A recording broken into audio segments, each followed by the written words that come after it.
کر دیا کرتے تھے. ہندو عورت کی جدا کرنا حیثیت کو تسلیم نہیں کرتے تھے. شوہر مر جاتا تو بھی شوہر کی جدا پر زندہ رہ کر مر جانا پڑتا.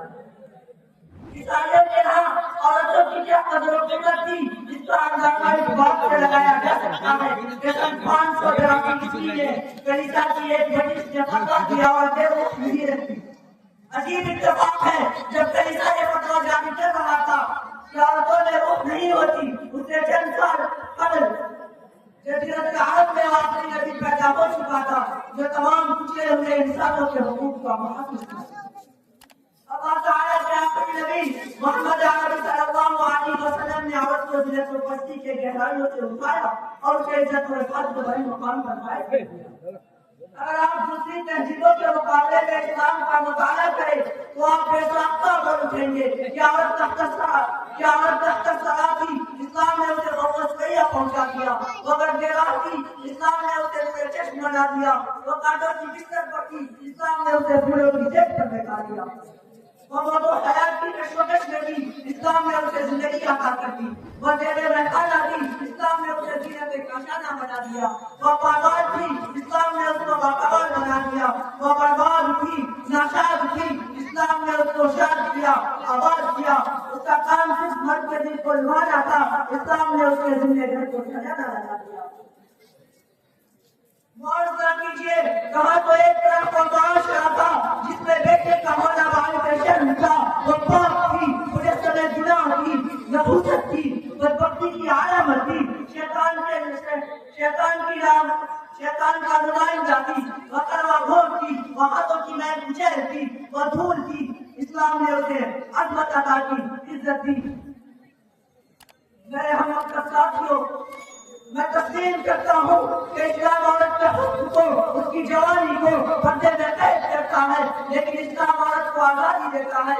اسلام عورت کو عمر کے حریص سے قابل احترام کہلاتا ہے.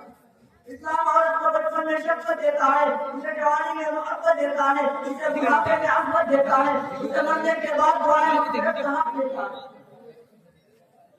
میں یورپ کے اندر پرستاروں سے پوچھتا ہوں کہ تم نے عورتوں کو کیا دیا. تم کہتے ہو کہ ہم نے عورتوں کو حقوق دیے ہیں لیکن میں کہتا ہوں کہ تم نے عورتوں کے حقوق چھین لیے. تم نے عورت کی ممتا بھول کر دی. تم نے عورت سے اس کا اقتدار چھین لیا. تم نے بھائی کے سر سے آجر کھینچ لیا. تم نے بیٹی کو تم نے عورت کا حسن کا تماشا بنا دیا. تم نے اس کی جوانی کو کھلونا بنا دیا. تم نے عورت کے جسم کو جن سے افضل قرار دیا ہے. تم عورت کو شرم محفوظ بنانا چاہتے ہیں لیکن اسلام نے اس کو زینت کاشانہ بنایا ہے. تم عورت کے حسن کو اجاگر کرنا چاہتے ہیں لیکن اسلام اس کی جسمانیت کو نمایاں کیا ہے. تم عورت کی قیمت اس کے ظاہر سے لگاتے ہو. اسلام اس کی قدر باطن کے اعتبار سے کرتا ہے. تم عورت کو چوراہے پر لانا چاہتے ہو لیکن اسلام اعلان کرتا ہے اللہ کے بندو عورت کو عورت بھی رہنے دو. اسی میں فائدہ ہے. عورت کا بھی مرد کا بھی بچوں کا بھی تمدن کا بھی گھر کا بھی دین کا بھی دنیا کا بھی. آپ اسلام کے علاوہ کوئی ایسا مذہب نہیں دکھا سکتے کوئی ایسا قانون نہیں بتا سکتے جس میں بیٹی کی تربیت کو جنت کی ضمانت بتایا گیا جس میں اچھی بیوی کو آدھا ایمان قرار دیا گیا ہو جس میں ماں کو اف تک کہنے کی اجازت نہ ہو جس میں ماں کے قدموں کے نیچے جنت بتائی گئی ہے جس مذہب نے عورتوں کو اس وقت عزت دی ہو جبکہ عورت کے انسان ہونے اور نہ ہونے کے بارے میں بحثیں ہو رہی ہے. پھر آپ سوچیے تو صحیح کہ اسلام عورت کو حقارت کی نظر سے دیکھ بھی کیسے سکتا ہے جبکہ عورت کے بطن سے نبی بھی پیدا ہوتا ہے صحابی بھی پیدا ہوتا ہے محدث مفکر کتب ابدال ولی بھی اسی کے پیٹ سے جنم دیتا ہے. اگر اسلام عورت کو حقوق نہ دیتا تو اسلامی تاریخ میں کوئی صحابیہ کوئی عالمہ کوئی محدثہ کوئی مفسرہ پیدا نہ ہو. اگر اسلام عورت کو حقوق نہ دیتا تو ہماری تاریخ میں سیدہ عائشہ سیدہ فاطمہ رضی اللہ عنہا نہ ہوتی حضرت اسماء بنت ابی بکر اور حضرت حفصہ رضی اللہ عنہا نہ ہوتی. اگر اسلام عورت کو حقوق نہ دیتا تو سنگین باپ اپنی بیٹیوں کو زندہ درگور کرتے رہتے. اگر اسلام عورت کو حقوق نہ دیتا تو مسلمانوں میں بھی بیویوں کو طلاق دینے اور گھر سے نکالنے کا سلسلہ عام ہوتا. اگر اسلام عورت کو مقام نہ دیتا تو ہمیشہ کی طرح بھوتوں اور دیوتاؤں کی بھیڑ کرتی رہتی.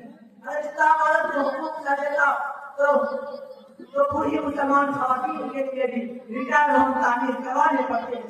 معزز حاضرین، اسلام نے عورت کو جو صحیح مقام دیا ہے اس کو سمجھنے کی کوشش کیجیے، اور یورپ کے شراب کے پیچھے چل کر اپنے گھر کی پرسکون زندگی کو، اپنے عزت و وقار کو، اپنے دین و دنیا کو تباہ نہ کیجیے۔